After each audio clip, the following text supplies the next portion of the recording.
Հոկտեմբերի 27-ից հետո Վազգեն Սարգսյանի մայրը Գրետա Մայրիկը ուղիղ 18 օր մնաց նախագահականի դիմաց։ Ռոբերտ Քոչարյանը անգամ 3 րոպե ժամանակ չտվեց, որ իջնի ու հարցնի, իջնի ու ինչ-որ մի բան ասի, գոնե ինչ-որ մի բան հարցնի։ Ու այսօրվա դրությամբ, սիրելի հայրենակիցներ ջան, ես 23 տարեկան եմ, ես այս ամենը նոր իմացա, որ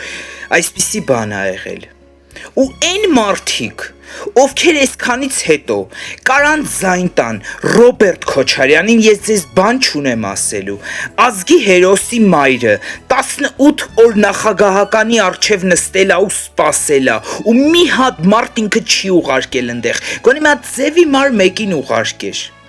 Այ էս ա եղե պատկերը։ Իմացեք մեկ բան, դուք ձայն տակ Սամվել Կարապետյանին մտածելով, որ ինքն ա գալու վարչապետ, չկա տենց բան։ Ընդդիմության յուրաքանչյուր կուսակցություն պայքարում ա հանուն Ռոբերտ Քոչարյանի, իշխանության ա գալու Ռոբերտ Քոչարյանը նրանցից։ Սամվել Կարապետյանը սահմանադրությունով չի կարա գա, Բարգավաճ Հայաստանից Գագիկ Ծառուկյանը չի ուզում ու բացահայտել այդ մարդ ասելա, որ չեմ ուզում, ունդե մնացած կուսակցություններից է ոչ մեկ չի գալու իշխանության, թե հաստատ իրանք հավաքեն ձայն նույնիսկ, էլի ես արդեն խիստ կասկածում եմ, որ ինչ որ մեկը, չգիտեմ, դրանց ձայն ա տալու։ Այն ինչի ես տեսնում եմ, պարզ տենում եմ, որ դրանց ձեն տվող չի լինելու։